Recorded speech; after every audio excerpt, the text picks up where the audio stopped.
We're back in action, baby. I found the tripod. I have my microphone. 3, 2, 1. So I thought of an idea to read the first and last chapter of a book and kind of make up what goes on in between. I got this idea from a YouTuber that I watch that watches the first and last episode of a series and kind of just predicts what he thinks is going to happen. So I had a similar idea, but in thinking of which book I want to do this with, it had to be something that I knew nothing about. And it had to be a book that wasn't your typical romance book, because in most of your romance books, you kind of predict what's going to happen. The characters are going to live happily ever after, so it's not hard to guess what the beginning and ending is going to be. You probably wouldn't guess the twists and the turns that happen in between there, but you'll know generally what happens, and I feel like that's not the fun of this video. The book I'm going to be reading is Anxious People. The reason why I chose this book was because I know absolutely nothing about it. I don't know if it's a romance book. I literally saw the title, said, I'm an anxious person, and then I bought it. Because I've seen this book a lot on Instagram, YouTube, TikTok. People have been talking about it, but they don't necessarily say what it's about, so I really am going in blind here. And so I think it'd be an interesting book, to read the first chapter, and then read the last chapter, and then see what happens. And then after that, of course, I'm going to read the whole book. I will kind of talk about whether or not I was correct with my predictions. I'll obviously review the book at the end. Literally just flipped through this book to see how long the chapters were, and the first chapter is 2 pages. I'll be needing more than that. So I'm probably going to read the first 20 to 30 pages of this, and then the last 20 to 30 pages to see if I can piece together what happens. We'll call this, I read the first chunk and the last chunk of a book. You know what? I'll give it to you. I will read the first and last chapter, just the 3 pages total. And I will do my predictions, and I'll read the first chunk and the last chunk and see if I can do any better than that. Okay, I just read the first chapter and the last chapter of this book, and basically, I can tell you what happens. Just like the first chapter says, a 39-year-old is having a day, go to the bank, and then hold 7 people hostage. Or I think it was 8 people hostage, 7 patrons, and 1 real estate agent during an open house. Then the last chapter basically says, that's the story, because we're all idiots. And honestly, facts, we are all idiots. The first page of this was talking about how difficult it is to be human. So let me predict what's going to happen in between right now. I can tell you right now it's going to be way off base. But this kind of looks like a semi-romance book because there's a guy and a girl. I am guessing what happens is that in this book, obviously within the first couple of chapters, there's going to be the main character is really just going to be going through it. He feels like his life is falling apart. He's alone. He recently lost his job. He feels like he's going nowhere in life. The one thing that he wants, he can't reach, and that brought him to buy a gun. He brings that said weapon to a bank. I don't know if this book would be he intentionally tried to rob a bank, but I don't know how you can unintentionally try to rob a bank. But maybe it's he just happened to have a weapon with him, and then he got really anxious because he saw the security guard looking at him all funny, and then he was oh, I'm legally allowed to carry this weapon around, and then he accidentally brought it out, and people thought, oh my god, this is a robbery, and then he saw the cops, and he was I gotta go. Here's the thing.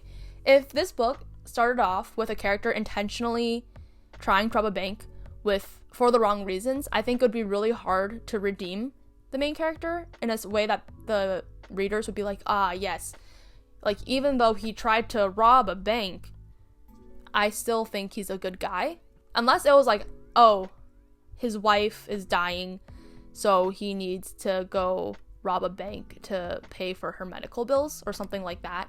Only if the reason he is robbing this bank is a selfless act and not for himself. That's the only way that the character would be redeemed.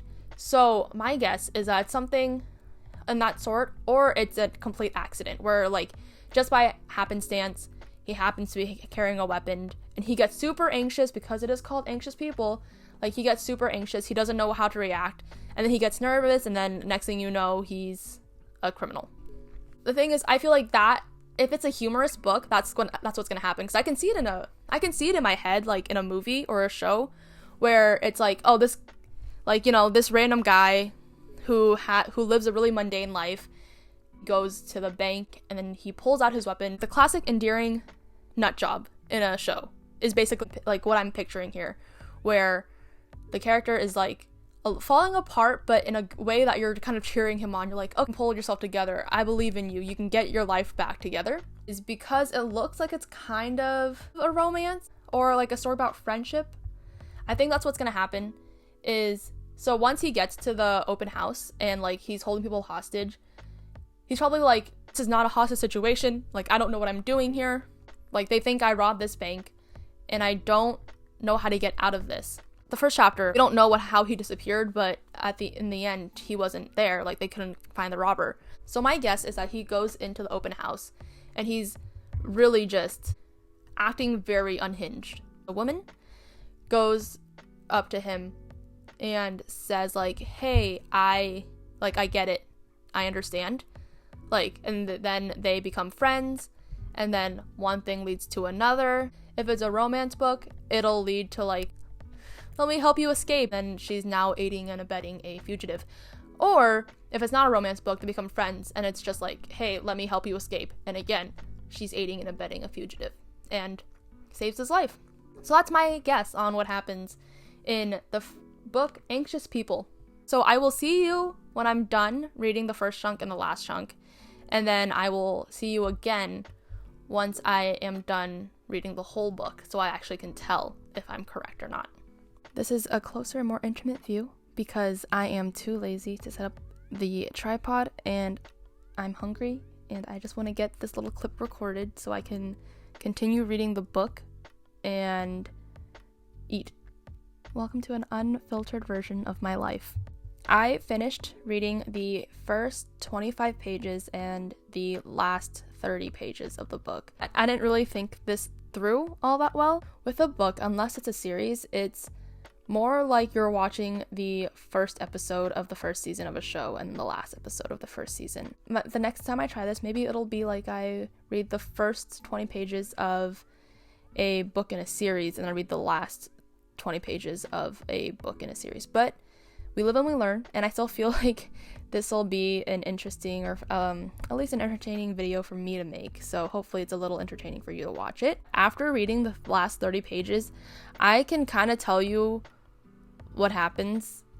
I mean, okay, I can't tell you what happens in the middle of the book, but I can tell you not a whole lot.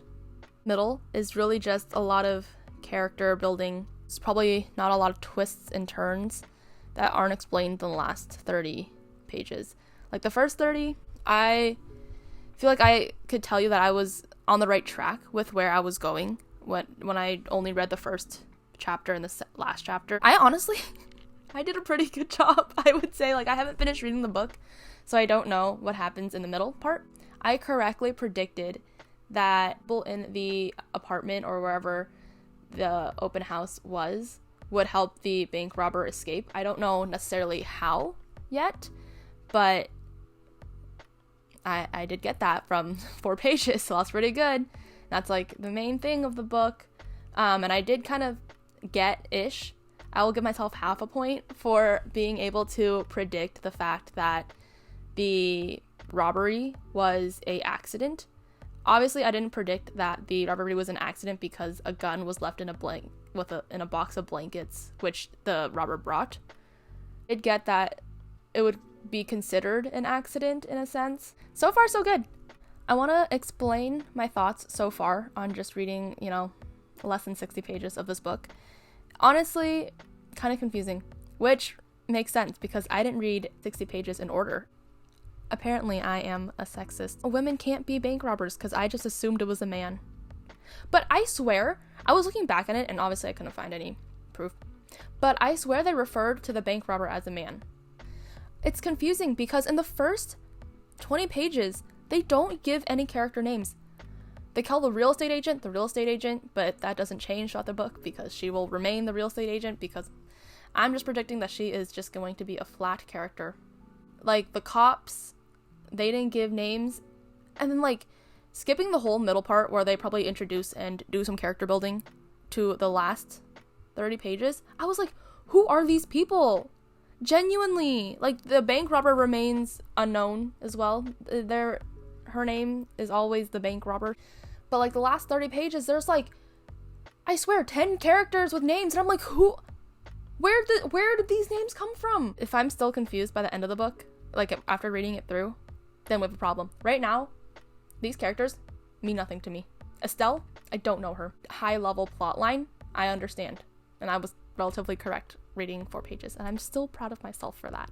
In terms of how correct I was, I didn't guess that the cop was in on it, but I did guess the rest of the apartment was.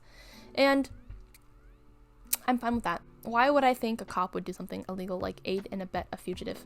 Only other notes that I have are really that the rest of it is just character building and showing how different lives overlap and different lives intersect. And like how everyone is going through their own problems. I really don't feel like I need to read the middle of this book anymore. But I will read the middle anyway. See if maybe there was like a huge plot twist. And maybe I will become more attached to why the characters did what they did and what drove Jim. There's another J name, and I'm pretty sure that's his son. And Jim sounds like an older man, so I'm going to call him Jim. What made Jim want to help the bank robber escape?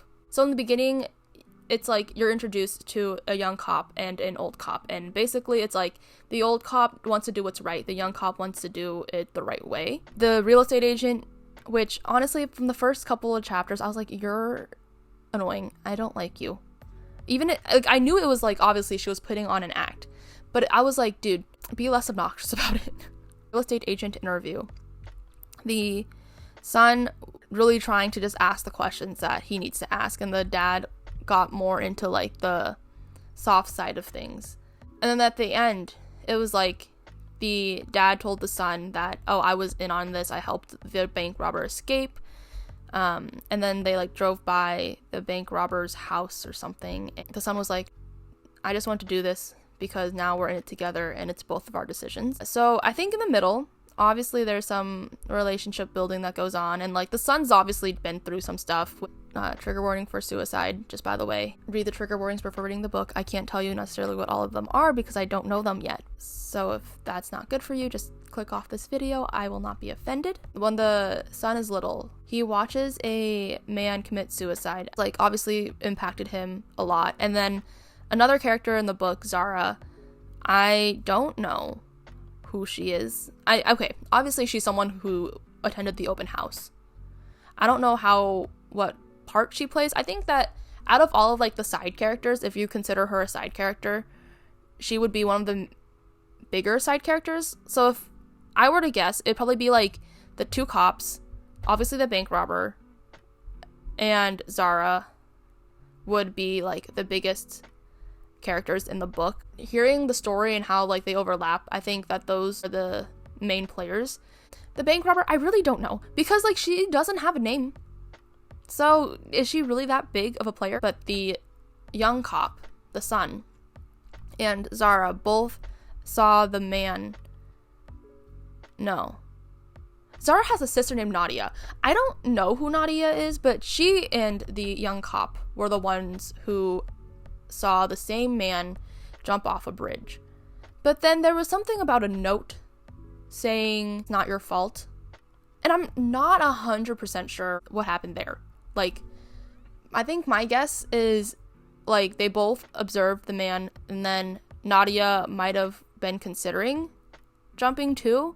I don't know how you would write a note after observing someone jump, but it's unclear. I don't know if Nadia's at the open house. Obviously, I cannot guess every small detail between all of these characters without reading the middle of the book. Yeah, anyways, I think the relationship between the young cop and the old cop is going to be one of the main storylines in this book, just because it's such a stark difference. I think the son was starting to learn his dad's ways of like what the law says doesn't necessarily mean it's the right thing to do.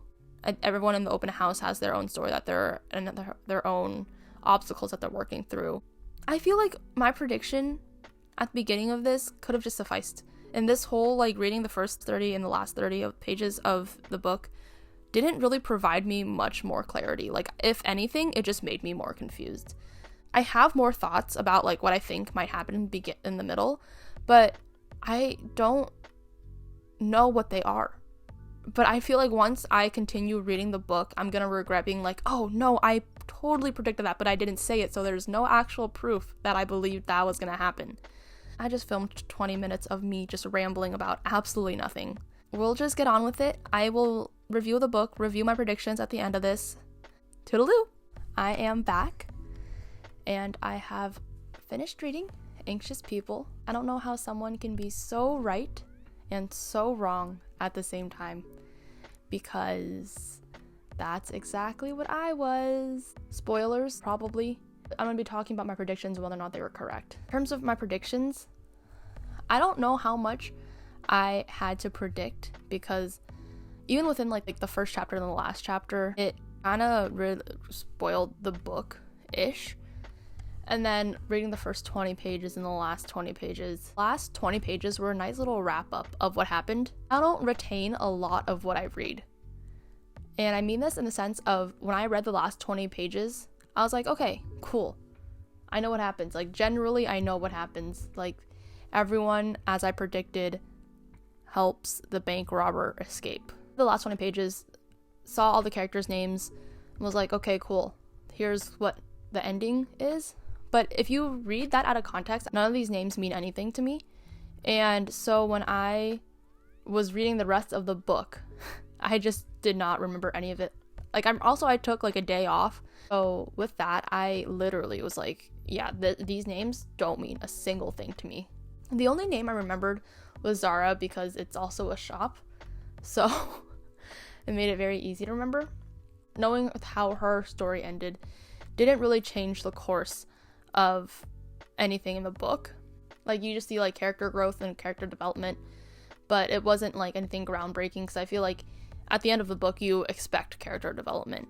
I said that the bank robber, the reason why the person's robbing the bank was because of some like selfless reason, and in a sense I was kind of right, where it was selfless in a sense of like she just was doing it to keep her children in her life, but it also was selfish in a sense because it is really for her. That's actually a whole different tangent of like whether or not that's a selfless or selfish event.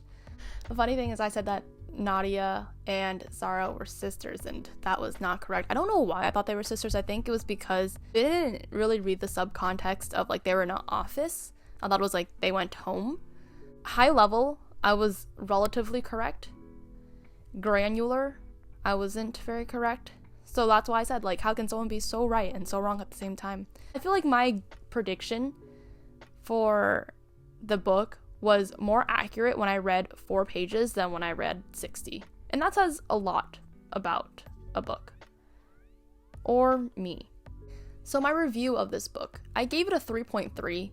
I typically try to stick to, like, quarter intervals of ratings, but a 3.5 felt too high, and a 3.25 felt like a little too low, so I was like, a 3.3. Really, who's gonna stop me? Nobody. It is my rating system. I make the rules here. So a 3.3 this book is.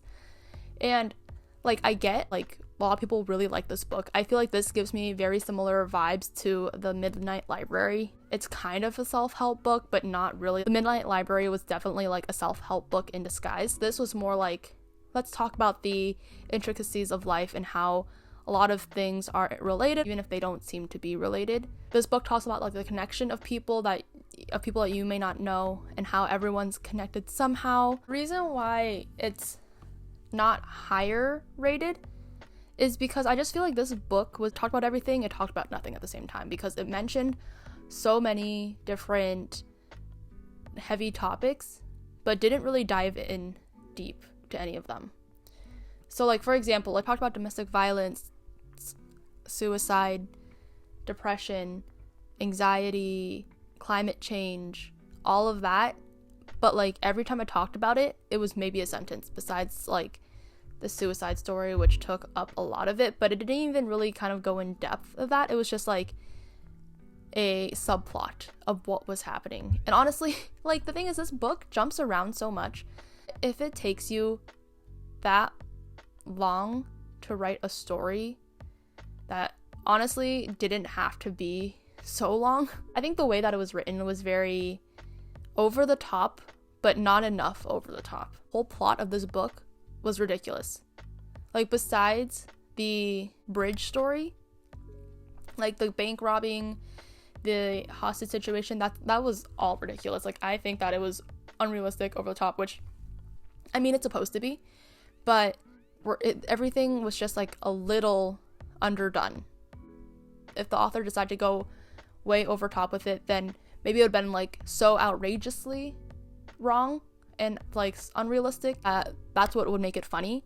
Or if the author went to the other way and made it like less over the top, where it was, you could see yourself in that position, then that would be better. But it was just like right in the middle, where it wasn't over the top but it wasn't believable. Like, randomly in this book, there'd be some non-politically correct things in here, which, I mean, I'm not politically correct most of the time anyway, so I don't really care. But it didn't add a lot to the story or the plot or the characters. So for me, it didn't really make sense why they put it in there. And quite honestly, I didn't really like any of the characters. My favorite characters were Jim and Estelle, and I really wish that there was a plot line where they got together, because that'd been so cute, because I feel like they give off very similar vibes. But those were my two favorite characters. Everyone else was just so obnoxious and so annoyingly over the top, but not over the top enough where it was enjoyable. I didn't understand what purpose they played. Like, the book really could have been Estelle, Zara, the bank robber, the two cops, and that could have been it. Like, Ro, Julia, Annalena, and Roger, all superfluous characters. They had very little character development. I feel like they were pretty flat characters. Also, something that bothered me is that it took them 150 plus pages to mention Stockholm Syndrome, which when I first read, like after the first chapter and then reading like Stockholm, I was like, oh, like, when are they gonna mention it? It took them 150 pages, which is a little less than half of the book. First I thought they weren't gonna mention it, and I was like, the irony in that, but they mentioned it, so that's a plus on them, but I count against them because it took them so long to mention it. But some of the things I did like about the book were that there was a quote basically saying, unless you're narcissistic enough for you to believe that the universe is conspiring against you, or that life is conspiring against you. That's kind of funny. Like, in the sense of, like, that's something that I do where I'm like, oh yeah, the universe really sent me the sign to do this or to not do this, when the universe is really just not care about me at all. And it's like very narcissistic to be like, yeah, that happened because of me. The whole world revolves around me. Which, I mean, my world revolves around me. Does anyone else's? No. I would say this book is relatively funny, and I laughed at some parts, but it wasn't funny enough for it to save the book. But I really did like overall, that this book was a story about connection, combating loneliness, and all of that stuff. So overall, I would say that this book was a solid 3.3 stars. My predictions for the book were relatively accurate, but in the wrong ways. If you liked this, let me know what book I should do this with next. If you have any ideas, if you didn't like it, let me know why. I hope you enjoyed this little idea of mine to read the first and last chapter-ish of this book. Thanks for watching. I'm a fake ass bitch. I do not want my pasty legs showing in this video. Sorry, I dropped you. My arm is getting tired. Okay, let me I'm not forming sentences that are coherent. I was thinking, which is something I don't usually do. By Fredrik Backman. By Fredrik. And man, I'm hungry. Cool, thanks.